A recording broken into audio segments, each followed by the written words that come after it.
Hello students, so we are doing chapter 14 oscillations, and in the previous lecture we studied about the characteristics of SHM. In the last, the different characteristics of SHM is amplitude, frequency, phase. Okay, so today we will study next topic relating to the previous topic, that is total energy in SHM.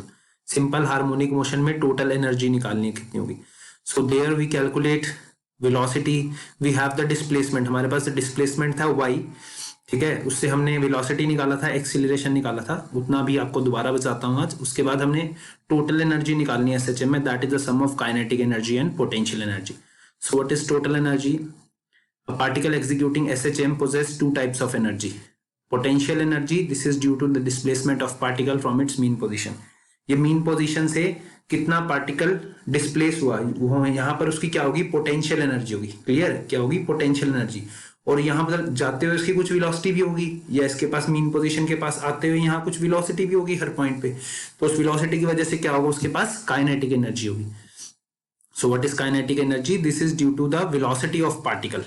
Okay, so total energy of particle is equal to the sum of kinetic energy and potential energy. So let's find both energy in terms of displacement, amplitude. Okay, displacement हम क्या ले रहे थे, mean position है, so यहाँ क्या है, displacement 0, y is equal to 0. जैसे जैसे इधर जाएगा y की वैल्यू बढ़ेगी, यहाँ extreme y is equal to a हो जाएगा, फिर यहाँ से रिस्टोरिंग फोर्स लगेगा, वापिस आएगा नेगेटिव एक्सीलरेशन होगा जो up towards the mean position लगेगा, माइनस ओमेगा स्क्वायर y निकला था. So potential energy, let m be the mass of particle, a is the amplitude of SHM, omega is the angular frequency. After t seconds from the mean position, suppose the displacement of particle is y. ये mean position से suppose यहाँ पर particle है, इसका displacement क्या है यहाँ पर y. Clear? कभी भी आपको ये समझना हो, पेंडुलम ले लो, पेंडुलम के हिसाब से आप कोई भी कर सकते हो, अभी पेंडुलम भी पढ़ेंगे हम. So y is a sin omega t. Suppose y is, if we have a displacement of a simple harmonic motion, y is a sin omega t. We can find its velocity dy by dt. कल भी हमने find out किया था previous lecture में, a omega cos omega t. Clear? And we can also find acceleration, and that is equal to minus omega square y. ये हम find out कर सकते हैं, और नेगेटिव कर चुके हैं ये. और नेगेटिव साइन क्या बताता है? Negative sign shows the acceleration is directed towards mean position. Acceleration हमेशा मीन पोजीशन की है. मैंने प्रीवियस लेक्चर में एक बात करी थी कि ये एसएचएम होता क्यों है, ये इधर का के वापस आया, किसकी वजह से वापस आ रहा है? कुछ रिस्टोरिंग फोर्स लग रही है ना टुवर्ड्स द मीन पोजीशन. यहां भी गया, यहां से भी वापस आया, मतलब कुछ रिस्टोरिंग फोर्स लग रही है, that is directed always towards mean position. तो कितनी रिस्टोरिंग फोर्स है सर? वो restoring force we know, force is equal to mass into acceleration. Mass is m and acceleration is minus omega square y. Acceleration हमने निकाली कितनी आई, minus omega square y. तो मैं m ओमेगा स्क्वायर, ये जो है m ओमेगा स्क्वायर, सपोज इसको k लिख देता हूं, तो f फोर्स कितना आ गया, restoring force minus k y. कितना फोर्स आ गया? Minus k into y, where k is equal to m omega square, that is force constant और स्प्रिंग फैक्टर ऑफ SHM. हमने प्रीवियस लेक्चर्स में पढ़ा, यूनिट 3 में 4 में पढ़ा था कि जब हमने स्प्रिंग से ऑसिलेशन निकाला था, रिस्टोरिंग फोर्स निकाला था, हुक्स लॉ निकाला था, ठीक है ना. उसमें क्या था, F is equal to minus के वाई पढ़ा था. वो K क्या है? K फोर्स कांस्टेंट और the spring factor of SHM, that is equal to m omega square. So work done for the small displacement against this restoring force, कितना work done होगा? Small work done dw is minus f d y. इतना restoring force है, अगर small displacement dy हो गया तो work done कितना होगा? Small work done minus f d y. And what is f? f is minus के वाई. तो ये क्या हो जाएगा? dw कितना आ जाएगा? K y d y, small work done. ठीक है, तो we have to find the total work done for displacing the particle from mean position to some point y. ठीक है, हमने यहां से यहां जाने में कितना वर्क करना पड़ा. ठीक है, so y from 0 to final y, we have to integrate this small work done. Small work done कितना है? के वाई डी वाई, और इसको इंटीग्रेट करेंगे 0 टू सम पॉइंट y. ये y पॉइंट अभी जरूरी नहीं है y इक्वल टू a हो, एक्सट्रीम हो, कहीं बीच में y पॉइंट है. Clear? So this work done appears as a potential energy. Where this work done goes, this appears as the potential energy. बहुत बार कर चुके हैं भक्तों ये हम. तो u कितना आ गया? Potential energy. वर्क डन इसका इंटीग्रेट करके कितना आया? y dy का इंटीग्रेशन क्या होगा? y square by 2. So potential energy कितना आ गया 1/2 ky square and what is k m omega square. Clear? And what is y is a sin omega t, and in terms of a we get potential energy is half m omega square a square sin square omega t, half m omega square a square sin square omega t. तो ये मेरे पास आ गया potential energy.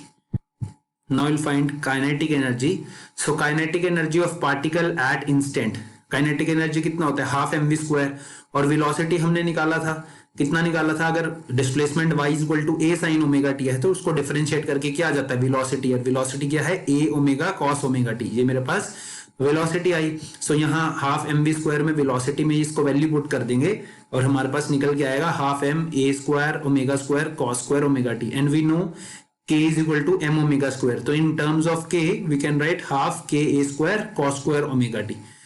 अब अगर इसको हमने a और y की टर्म्स में लिखना है, क्योंकि हमारे को क्या पता है, हमें मीन पोजीशन पता है y है और एक्सट्रीम पोजीशन पता है a है. Clear? So cos square omega t we can write it as 1 minus sin square omega t. Why? Because cos square omega t plus sin square omega t equal to 1. That is a trigonometric identity. So cos square omega t is 1 minus sin square omega t. And what is sin square omega t? That is y square by a square. Why? Because y equal to a sin omega t. So sin omega t is y upon a, and square of it is y square by a square. So we can put y square by a square in terms of sin square omega t. यहाँ इसको लिख देंगे, उसके बाद LCM लेंगे, and we get kinetic energy is half m omega square a square minus y square. We get this kinetic energy. Okay, so we get potential energy, we get kinetic energy. By adding both kinetic energy plus potential energy we get the total energy. And what is the total energy? Total energy is this half m omega square a square. Look at this, half m is constant, half is constant, omega square angular frequency is constant, a square maximum amplitude that is also constant. So total energy remains constant. This is changing, this is in terms of y. यहां पर y का factor है जो कि y क्या है mean position से displacement, ये चेंज हो रहा है, तो काइनेटिक एनर्जी चेंज हो रही है. ठीक है, यहां देखो ये पोटेंशियल एनर्जी है, यहां भी y की टर्म है, पोटेंशियल एनर्जी भी चेंज हो रही है, बट टोटल एनर्जी क्या रह रही है, हमेशा कांस्टेंट रह रही है. Clear? So for a given particle in SHM m a omega are constant, so total energy of particle remains constant at all time. Total energy हमेशा क्या रहेगी, कांस्टेंट. और इसको हम देख भी लेते हैं. सपोज टाइम t0 पे सपोज पार्टिकल मीन पोजीशन पे है. ठीक है, मीन पोजीशन मतलब y इक्वल टू 0. जब हम y इक्वल टू 0 डालते हैं पोटेंशियल एनर्जी वाले फॉर्मूला में, तो पोटेंशियल एनर्जी क्या आ जाएगा 0.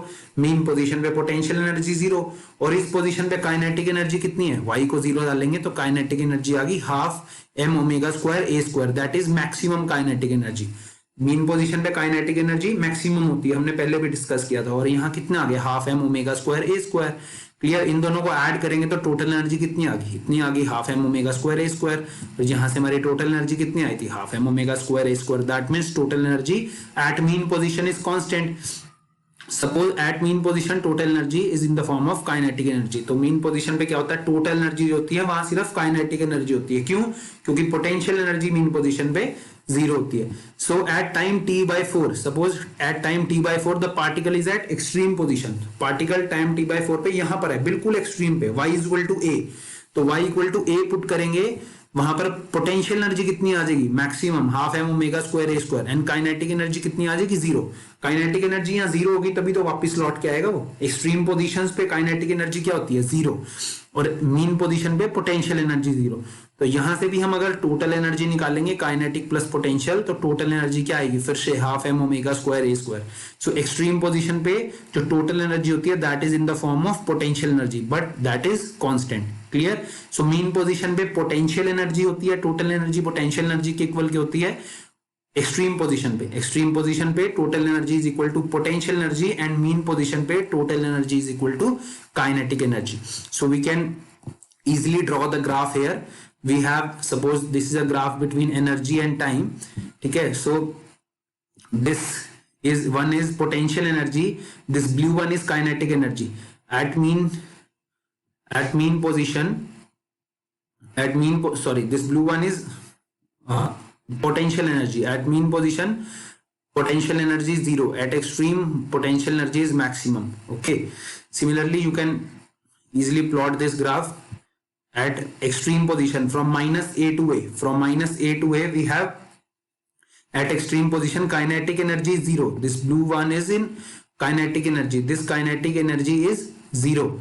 And this at minus a potential energy, this point, this is maximum. This is maximum. And दोनों का सम क्या रहेगा? हमेशा constant. This line of E that remains constant. This graph B graph is very important here. ये जो second graph है ये बहुत इंपॉर्टेंट है। क्या कि ये मीन पोजीशन पे ये ब्लू लाइन कहाँ है? मैक्सिमम पे। ब्लू लाइन किस चीज की है? काइनेटिक एनर्जी की। क्लियर? और ब्लैक लाइन मीन पोजीशन पे क्या है? मिनिमम पोटेंशियल एनर्जी की। तो काइनेटिक एनर्जी और पोटेंशियल एनर्जी के बीच में ग्राफ है। And at every instant the total energy remains constant. Her instant पे टोटल एनर्जी क्या रहेगी? हमेशा constant. Clear? So next is force law for SHM in expression for time period. अब हमें एप्लीकेशंस पढ़नी है। एप्लीकेशन पढ़ने के लिए हम फोर्स लॉ निकालते हैं। तो फोर्स लॉ क्या है? बहुत सिंपल। हमने पहले भी इसको स्प्रिंग कांस्टेंट जब हमने करा था, के निकाला था यूनिट 4 में, तो हम पढ़ चुके हैं इसको। सो क्या है? Suppose m is the mass of a body, omega is angular frequency, o is the mean position. Suppose this is the mean position. ये मीन पोजीशन है। c और d क्या है? यहाँ एक्सट्रीम पोजीशन है। Okay, so at an instant body is at point P।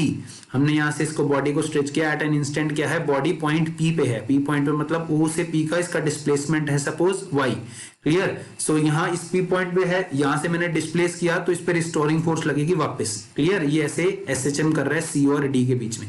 तो P point पे इस पे कितना रिस्टोरिंग फोर्स लग रहा है? Minus KY। पढ़ चुके हैं हम। ठीक है? So this is called the force law for SHM. तो फोर्स लॉ फॉर एसएचएम क्या है? Force is equal to minus KY की एक हमेशा रिस्टोरिंग फोर्स लगता है मीन पोजीशन के around. Okay, now it is the force required to give unit displacement to a body. Suppose मेरे पास एक्सीलरेशन है। हमें पता है अगर y डिस्प्लेसमेंट है तो एक्सीलरेशन कितना होगा? Minus omega square y। और ये बहुत बड़ी कंडीशन है एसएचएम के लिए। जरूरी है ये कंडीशन कि acceleration directly proportional to y हो and that is always directed towards the mean position. Restoring force कितना लग रहा है? Force mass into acceleration. Similarly same acceleration का फॉर्मूला डालेंगे जैसे अभी प्रीवियस एनर्जी वाले में किया। ठीक है? एक F is equal to KY है, एक F ये है सेकंड इक्वेशन। दोनों इक्वेशन को अगर हम इक्वेट कर देंगे, ये भी force equal to minus KY, ये भी force is equal to minus M omega square Y। दोनों को इक्वेट कर देंगे तो यहां से ओमेगा स्क्वायर निकल के आया K बाय M। कितना निकल के आया? Omega square K by M। मैंने दोनों इक्वेशंस को इक्वल कर दिया। Clear? Because both are equal to the force. तो यहां से ओमेगा निकालेंगे under root K by M और टाइम पीरियड निकालेंगे। टाइम पीरियड कितना है? 2 बाय ओमेगा। ओमेगा की वैल्यू कितनी आई यहां से? Under root K by M। So time period is 2 under root M by K। What is M? M is the inertia factor. M क्या है? Mass. Mass is the measure of inertia. We have studied in the previous unit in the initial of this class 11th. Mass is the measure of inertia. So mass is, we write it as spring factor, and K we write it as, sorry, mass we write it as inertia factor and K we write it as spring factor. K को हम क्या बोलते हैं? spring factor, that is equal to M omega square. Clear? और mass को क्या बोला? inertia factor. तो ये फॉर्मूला यूज करेंगे हम हमेशा इन journal SHM। T is defined as 2 pi under root of inertia factor upon spring factor. Or we can write frequency as 1 upon T. So this becomes opposite, 1 by 2 pi spring factor divided by inertia factor. In linear SHM, spring factor stands for force per unit displacement. हमें पता है F is equal to KY होता है, तो K कितना होगा? Force upon Y, spring force per unit displacement. And inertia factor stands for mass of body executing SHM. Inertia factor किसके ऊपर होगा? जो मास होगा बॉडी का, जो बॉडी यहाँ से मीन पोजीशन से SHM कर रही होगी, इस बॉडी का मास होगा mass factor. So time period M by K, M we can write it as it is, K को हम फोर्स अपॉन डिस्प्लेसमेंट भी लिख सकते हैं। ठीक है? सो M ये यहाँ पर डिस्प्लेसमेंट न्यूमरेटर में चला जाएगा, तो M into displacement upon force, force को मास इंटू एक्सीलरेशन भी लिख सकते हैं। तो ये मास से मास कैंसिल हो जाएगा and we come to this formula also. Time period is 2 pi displacement upon acceleration. Time period का फॉर्मूला यहाँ ये भी आ सकता है। कोई भी SHM है, कोई भी अगर मोशन है, उसका टाइम पीरियड का फॉर्मूला ये आ रहा है 2 pi square root of displacement upon acceleration. That means that motion is simple harmonic motion and frequency we came out this. Clear? So these are the two formulas. That is not so important, ये तो सिर्फ समझाने के लिए है, but इसकी applications है। Clear? One is for simple pendulum and other is for spring. Same like this we have to calculate like this only. So let's see those two applications, some system executing SHM. So there are no physical example of purely harmonic motion in practice. We execute simple harmonic motion under approximate condition. So let's see that. So first application is simple pendulum.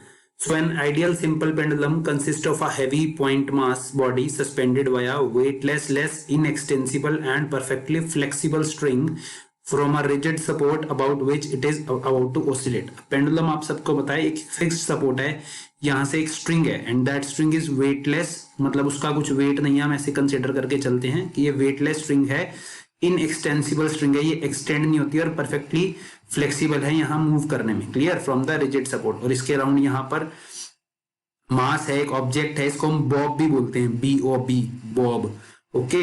This is small ball of mass M, ये ball है और ये क्या कर रहे हैं यहाँ, अगर हम उसको थोड़ा सा डिस्प्लेस करेंगे अपनी मीन पोजीशन से, ये इसकी मीन पोजीशन है, इससे अगर थोड़ा सा डिस्प्लेस करेंगे और छोड़ देंगे तो ये सिंपल हार्मोनिक मोशन करने लगेगा, clear about this mean position.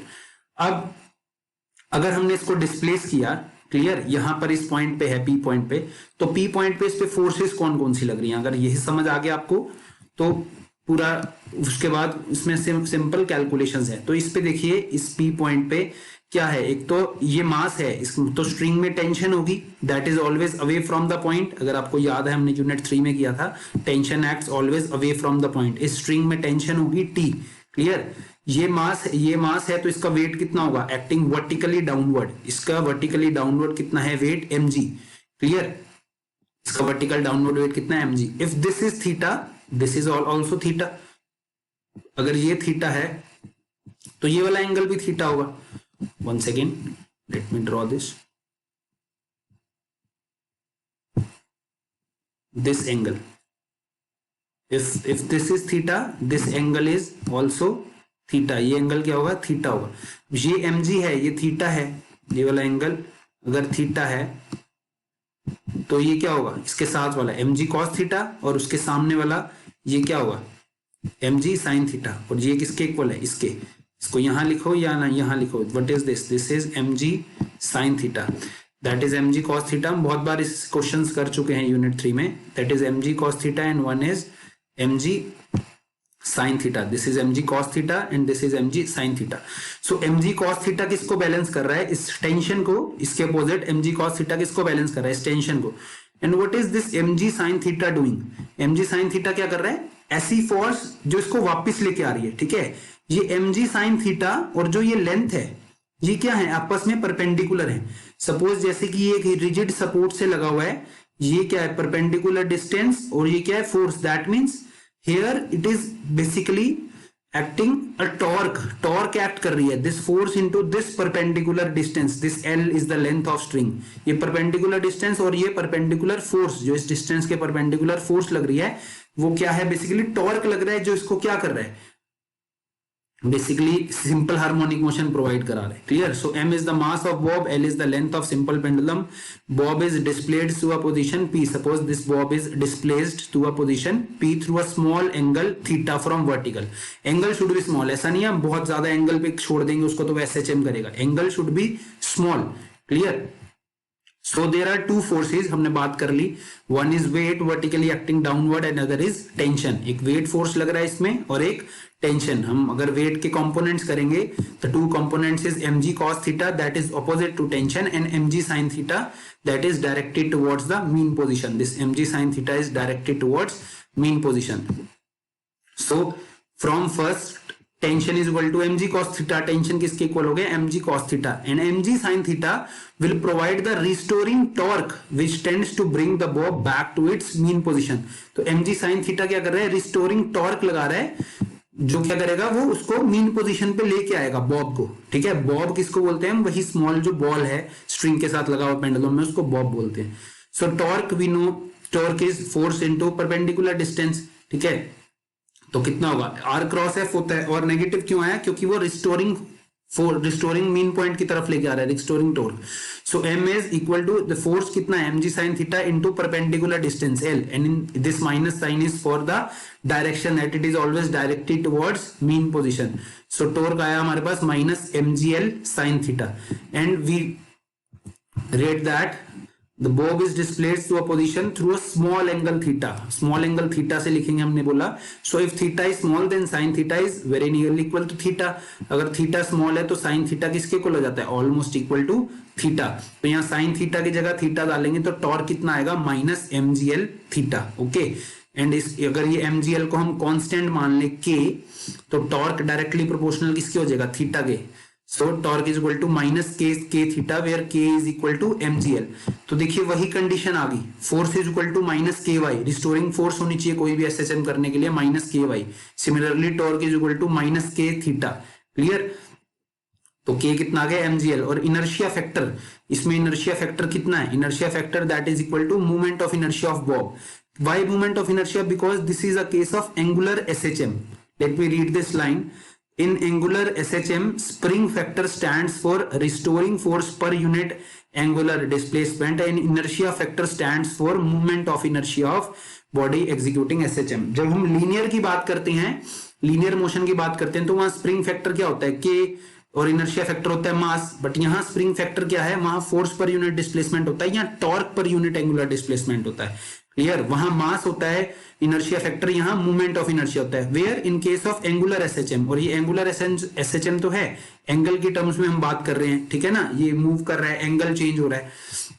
So here movement of inertia is ml square. Movement of inertia of this moment of inertia about this ball is ml square and spring factor k we have found out minus mgl or spring factor is mgl. so in SHM हमें पता है time period क्या होता है? 2 pi under root inertia factor upon spring factor. Inertia factor here is movement of inertia ml square and spring factor here is equal to minus mgl. यहां से हमने spring factor निकाला mgl और inertia movement of inertia factor निकाला ml square. तो यहां इसको solve करेंगे तो हमारे पास टाइम पीरियड आएगा सिंपल पेंडुलम का 2 pi square root of l by g. ये हमने ग्रेविटेशन में भी करा था. Time period of simple pendulum that is 2 pi under root l by g. g is the acceleration due to gravity, l is the length of that spring. Length कहां से? Bob से लेकर उस फिक्स्ड रिजिड पॉइंट तक जो उसकी length है. ये लेंथ फिक्स्ड रिजिड पॉइंट से बॉब की तरफ, ये जो l लेंथ है इसकी स्ट्रिंग की, वो divide by acceleration due to gravity. So time period of simple pendulum is independent of the amplitude of vibration. Time period depend नहीं करेगा एम्पलीट्यूड पे. ठीक है. टाइम पीरियड क्या होगा? Time taken to complete one oscillation. One oscillation किसका? Suppose यहां से स्टार्ट हुआ, ये इधर गया, इधर वापिस आया और फिर यहां. This is one oscillation. ठीक है.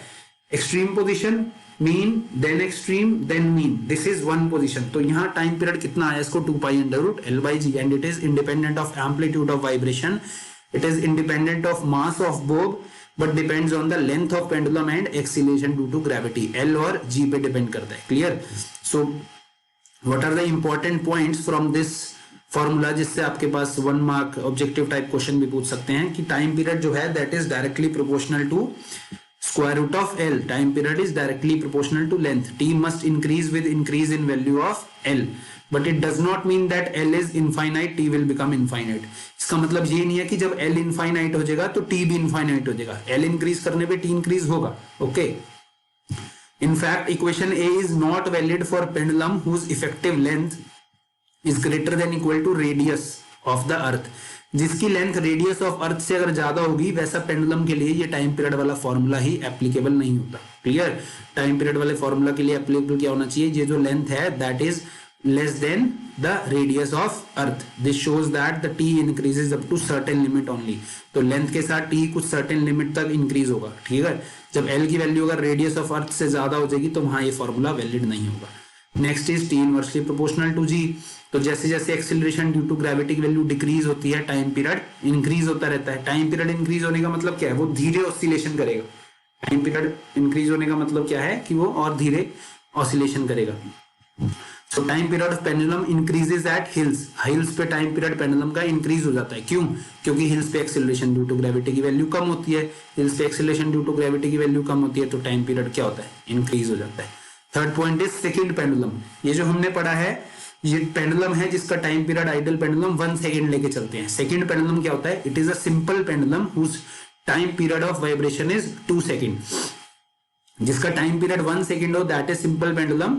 जिसका ऐसा सिंपल पेंडुलम जिसका टाइम पीरियड 2 सेकंड के इक्वल हो. टाइम पीरियड 2 सेकंड उसको क्या बोलते हैं हम? Second pendulum.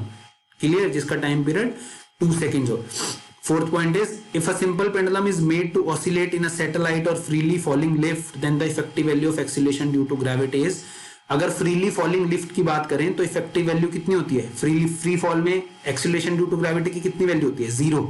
हमने पढ़ा था प्रीवियस यूनिट्स में, एक्सीलरेशन ड्यू टू ग्रेविटी की 0 वैल्यू होती है। So if value is 0, then time periods become infinite. This shows that the pendulum will not oscillate and will remain where left.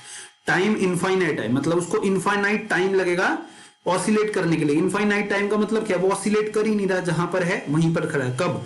जब वो satellite में होगा और फ्रीली फॉलिंग, मतलब एक्सीलरेशन ड्यू टू ग्रेविटी की वैल्यू जब 0 हो जाएगी, टाइम पीरियड इनफाइनाइट हो जाएगा, दैट मींस पेंडुलम ऑसिलेट नहीं करेगा।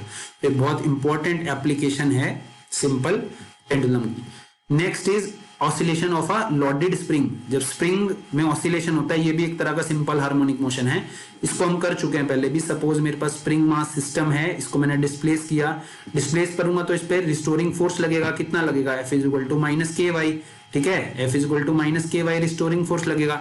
इसका स्प्रिंग कांस्टेंट कितना है? k है, और मास इनर्शिया फैक्टर कितना है इसका? m है।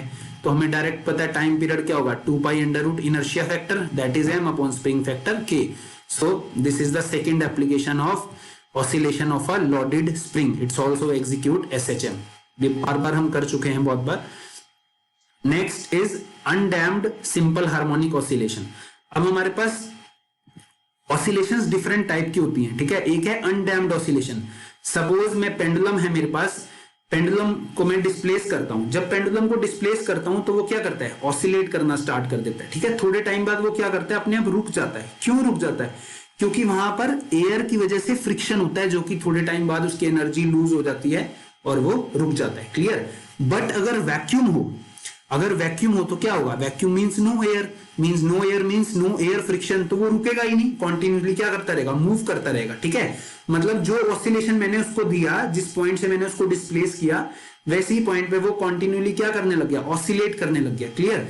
That means that oscillation is sustained oscillation और अनडैम्प्ड ऑसिलेशन। मतलब वो डैम्प नहीं हो रहा। डैम्प होने का मतलब वो रुक नहीं रही, ठीक है ना। डैम्प मतलब धीरे धीरे उसका एम्पलीट्यूड कम नहीं हो रहा। अनडैम्प्ड ऑसिलेशन है, जितना एम्पलीट्यूड मैंने उसको डिस्प्लेस करने में दिया, उतना एम्पलीट्यूड हमेशा चलता रहेगा। That is undamped simple harmonic oscillator. So when a simple harmonic system oscillate with a constant amplitude which does not change with the time, then its oscillation are called undamped simple harmonic oscillation. Example, when a bob of simple pendulum is in vacuum, is displaced a little from its equilibrium position and left free, it will execute with constant amplitude. अगर vacuum में हम pendulum को छोड़ दें थोड़ा सा displace करके, तो वो कांस्टेंट एम्पलीट्यूड के साथ ही मूव करता रहेगा। That is undamped oscillation. देखिए इसका जो एम्पलीट्यूड है वो एम्पलीट्यूड हमेशा कांस्टेंट रह रहा है और ये चलता रहेगा। सस्टेन्ड ऑसिलेशन, ठीक है, it is self sustaining system, that is undamped oscillation.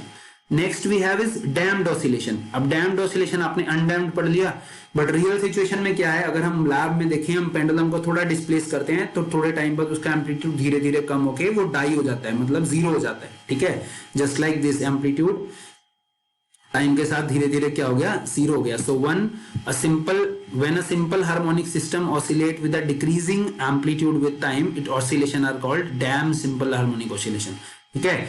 जब सिंपल हार्मोनिक मोशन ऑसिलेशंस हैं वो धीरे धीरे डिक्रीज होने लगे टाइम के साथ, then it is called damped oscillation. Damping मतलब रिड्यूस होना। Clear? So example is oscillation of verb of a simple pendulum in air are damped oscillation.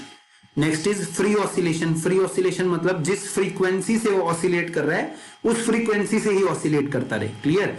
So a system is said to be executing free oscillation if it vibrates with its own natural frequency without any help of external periodic force. Suppose अपनी natural जो उसकी frequency है उसी frequency से ही क्या करता रहे? वो ऑसिलेट करता रहे। क्लियर? उसको कोई एक्सटर्नल हमें पुश ना देना पड़े, एक्सटर्नल फ्रीक्वेंसी ना देना पड़े उसको मूव कराने के लिए। अपनी उसकी जो पर्टिकुलर फ्रीक्वेंसी होती है जिसको हम नेचुरल फ्रीक्वेंसी बोलते हैं, उसकी वैल्यू होती है 1/2π√k/m, that is spring factor upon inertia factor. Frequency है ये, टाइम पीरियड इससे ऑपोजिट होता है, हम फ्रीक्वेंसी की बात कर रहे हैं, that is natural frequency and it depends on the inertia factor, elastic properties and dimension of system. किसी भी सिस्टम की नेचुरल फ्रीक्वेंसी डिपेंड करती है उसके मास पे, उसके इलास्टिक प्रॉपर्टीज पे या डायमेंशन पे। मतलब अगर वो अपनी पर्टिकुलर जो भी उसकी फ्रीक्वेंसी है उसी से ऑसिलेट करे तो उस फ्रीक्वेंसी को हम नेचुरल फ्रीक्वेंसी बोलते हैं, और वैसी ऑसिलेशन से ही अगर ऑसिलेट करेगा वैसी ऑसिलेशन को हम फ्री ऑसिलेशंस बोलते हैं। तो we have studied undamped oscillation, damped oscillation and free oscillations. Next is forced oscillation. So what is forced oscillation? When a body oscillate with the help of an external periodic force with a frequency different from the natural frequency, then its oscillation are forced. तो हमने free oscillation पढ़ा। Free oscillation क्या है? जब body खुद से अपनी natural frequency से ऑसिलेट करते हैं। सपोज मैं पेंडुलम का जो बॉब है उसको हाथ में पकड़ लेता हूं, ठीक है, और मैं अपने हाथ से इसको ऑसिलेट करता हूं। दैट मीन्स मैं अपनी फ्रीक्वेंसी डाल रहा हूं ना उसके ऊपर, मैं उस पर फोर्स कर रहा हूं कि उस फ्रीक्वेंसी से मूव कर जिससे मैं उसको मूव करा रहा हूं। That is forced frequency, that is forced oscillation. Clear? मतलब उसकी नेचुरल फ्रीक्वेंसी से नहीं, उस पर एक एक्सटर्नल फ्रीक्वेंसी से उसको ऑसिलेट कराना शुरू कर दो। That is forced oscillation. What is the example? When the bob of a simple pendulum is held in hands and is subjected to and fro motion, then the oscillation of pendulum will be forced oscillation. जब हम pendulum को खुद से अपनी frequency से उसको पकड़ के ऑसिलेट कराएं तो वो जो ऑसिलेशन होती है वो फोर्स्ड ऑसिलेशन होती है। वो खुद से अगर मूव कर रहा है तो that is free oscillation. So what is the important thing here? That is resonant oscillation. resonant oscillation क्या होता है? सपोज एक हमने पढ़ा, एक उसकी हर बॉडी की ऑसिलेट करने की एक नेचुरल फ्रीक्वेंसी है। So when a body oscillate with its own natural frequency v not with the help of an external periodic frequency whose frequency is v is equal to the natural frequency, the oscillation is called resonant oscillation. clear? Basically क्या है मैं आपको से समझाता हूं diagram से। What is resonance? Resonance असल में है क्या? सपोज बॉडी की एक फ्रीक्वेंसी है, ठीक है, ये बॉडी की फ्रीक्वेंसी है, इस फ्रीक्वेंसी से ऑसिलेट कर रही है। सपोज मेरे पास ये इसकी नेचुरल फ्रीक्वेंसी है, क्लियर? क्या है ये? इसकी नेचुरल फ्रीक्वेंसी है। अब इसकी नेचुरल फ्रीक्वेंसी पे अगर एक अलग से फोर्स लगाई जाए, मतलब एक फोर्स्ड ऑसिलेशन किया जाए, ये अपने आप मूव कर रहा था कोई भी ऑब्जेक्ट, मैंने इस पे फोर्स्ड ऑसिलेशन किया, किसका? इसकी सेम फ्रीक्वेंसी का, तो जो रिजल्टेंट फ्रीक्वेंसी आएगी इन दोनों की वो क्या आएगी? बहुत ज्यादा एम्पलीट्यूड की वेव बन जाएगी। ठीक है, जो रिजल्टेंट फ्रीक्वेंसी आएगी बहुत ज्यादा एम्पलीट्यूड की वेव बन जाएगी। इसके इसके नियरली इक्वल या इक्वल फ्रीक्वेंसी भी होगी तो भी बहुत ज्यादा एम्पलीट्यूड की रिजल्टेंट वेव बन जाएगी। So this process is resonance या दिस फिनोमिना इज रेजोनेंस। और इस केस में क्या होता है, जब उसकी नेचुरल फ्रीक्वेंसी और जो हमने एक्सटर्नल फ्रीक्वेंसी लगाई है वो ऑलमोस्ट इक्वल होती हैं, ठीक है, तो एम्पलीट्यूड बहुत ज्यादा हो जाता है। This is resonance in the corresponding oscillations R resonance oscillations. So when a body once again, so when a body oscillate with its own natural frequency, so with the help of an external frequency periodic force whose frequency is nu is equal to the natural frequency, जब इसकी new not new के equal हो जाता है तो क्या होती है, ऑसिलेशंस जो होती हैं वो रेजोनेंस ऑसिलेशन हो जाती हैं। रेजोनेंट ऑसिलेशंस मतलब वहां रेजोनेंस हो जाता है, फ्रीक्वेंसी मैचिंग हो जाती है नेचुरल फ्रीक्वेंसी के ऊपर जो हमने इम्पोज करी अपनी फ्रीक्वेंसी, जो फोर्स फ्रीक्वेंसी थी, तो क्या हो गया, ऑसिलेशन एम्पलीट्यूड जो रेजोनेंट ऑसिलेशन का वो बहुत बढ़ गया। That is resonant oscillation and the phenomena is resonance. So resonance in the increase in the amplitude when frequency of driving force, मतलब जो एक्सटर्नल फ्रीक्वेंसी है, is close to the natural frequency of body, that is the resonance. वो क्या होगा, resonance होगा। जब external frequency और natural frequency match कर दें तो एम्पलीट्यूड बहुत बड़ा हो जाता है, उसको बोलते हैं हम रेजोनेंस। उसका भी एग्जांपल भी बताऊंगा मैं आपको। Last is coupled oscillation. So the oscillation in which two or more oscillating bodies connecting to each other oscillates together and affect each other oscillation. So जिसमें दो और दो से ज्यादा बॉडी हो, कनेक्टेड बॉडी हो और वो ऑसिलेट कर रही हो साथ में, तो ऐसी ऑसिलेशंस को क्या बोलते हैं हम, कपल्ड ऑसिलेशन। सपोज मेरे पास ये एक स्ट्रिंग से बॉल है, ठीक है, एक स्ट्रिंग से ये और बॉल है, यहां पर एक ये और बॉल है, क्लियर। तो अगर ये इससे टकराएगी तो ये इससे भी टकराएगा, ये इससे टकराएगा, फिर ये आगे जाएगा, आगे से वापस आएगा, वापस इसमें टकराएगा, ये इसमें टकराएगा, ये इधर जाएगा। तो इन चारों ऑब्जेक्ट्स को क्या हो रहा है, ऑसिलेशन एक दूसरे को अफेक्ट कर रही है, ठीक है, that is coupled oscillation. So these are the oscillation in which two or more oscillating bodies connected to each other oscillates together and affect each other oscillation, ठीक है। तो एक दूसरे से सारी बॉल्स कनेक्ट हैं, अगर चार पेंडुलम है कनेक्ट हैं, एक पेंडुलम दूसरे पे टकराया तो वो आगे मूव करेगा, ठीक है, आगे मूव करके वापस आ जाएगा, पर वो तीसरे पे टकराएगा तो तीसरा आगे मूव करेगा, फिर वापस आ जाएगा, वो फोर्थ पे टकराएगा, फोर्थ मूव करके वापस आ जाएगा, वापस थर्ड पे टकराएगा, वो सेकंड पे और फर्स्ट पे। तो ये कपलिंग सिस्टम बन रहा है, ठीक है ना, कपल्ड ऑसिलेशन। रेजोनेंस के दो इंपॉर्टेंट क्वेश्चंस हैं। One is the glass Windows may be broken by a far away explosion. जो ग्लास विंडो है कई बार टूट जाते हैं, ग्लास की जो विंडोज हैं ब्रेक हो जाती हैं, क्यों, बहुत दूर एक्सप्लोजन हुआ हो, ठीक है, या सपोज ऐसे सिलेंडर का एलपीजी एक्सप्लोजन हुआ हो या कोई बॉम्ब एक्सप्लोजन हुआ हो, उससे ग्लास पेन्स जो होते हैं वो ब्रेक हो जाते हैं। क्यों? Because the far away explosion sends out the sound waves of large amplitude in all direction. जब एक्सप्लोजन हुआ तो उसने साउंड वेव रिलीज करी, पर्टिकुलर फ्रीक्वेंसी की साउंड वेव रिलीज करी सारे डायरेक्शंस में। So when the sound wave strikes on the glass window, जब ये वेव आके हमारे हाउस की ग्लास विंडो पे टकराई, then the glass window also set in forced oscillation. तो ग्लास विंडो टकराने के बाद वेव्स का ग्लास विंडो क्या होगी, उसी फ्रीक्वेंसी से ऑसिलेट करने लग जाती है, ठीक है। और कई बार वो फ्रीक्वेंसी इतनी ज्यादा होती है, इतने ज्यादा एम्पलीट्यूड की होती है कि ग्लास विंडो ब्रेक भी हो जाती है, clear. So that is the case of forced oscillation. Next is the soldiers marching on a suspended bridge are advised to go out of step. Suppose किसी कोई ब्रिज है, ठीक है, सस्पेंडेड ब्रिज है, कोई रिवर के ऊपर ब्रिज है, उसके ऊपर सोल्जर्स मार्च कर रहे हैं, तो उनको बोला जाता है कि एक साथ, जैसे वो परेड में 26 जनवरी को या 15 अगस्त को हम परेड देखते हैं तो उसमें एक साथ उनके फुटस्टेप चलते हैं, तो उनको बोला जाता है, ये एडवाइस किया जाता है कि एक साथ सारे फुटस्टेप मत चलाना। क्यों? क्योंकि एक तो ब्रिज अपनी फ्रीक्वेंसी से ऑसिलेट कर रहा है, ठीक है, रिवर के ऊपर जो कच्चा ब्रिज होता है सपोज वो अपनी फ्रीक्वेंसी से ऑसिलेट कर रहा है, क्लियर। एक क्या है, सोल्जर्स की फ्रीक्वेंसी है, ठीक है, अपने स्टेप्स की। अगर उनके स्टेप्स की फ्रीक्वेंसी सबकी अगर एक जैसी फ्रीक्वेंसी हुई स्टेप्स की, उनकी फ्रीक्वेंसी ब्रिज की फ्रीक्वेंसी से मैच करगी, ब्रिज की नेचुरल फ्रीक्वेंसी से उनकी स्टेप्स की फ्रीक्वेंसी मैच करगी, तो क्या हो जाएगा, रेजोनेंस हो जाएगा, जिसके कारण एम्पलीट्यूड बहुत ज्यादा हो जाएगा और ब्रिज क्या हो सकता है, कोलैप्स हो सकता है, clear.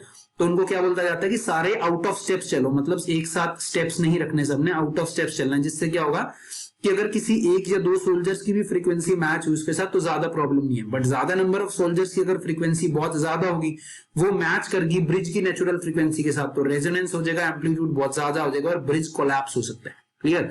So this is the case in the question for resonance frequency. So this is all about this chapter.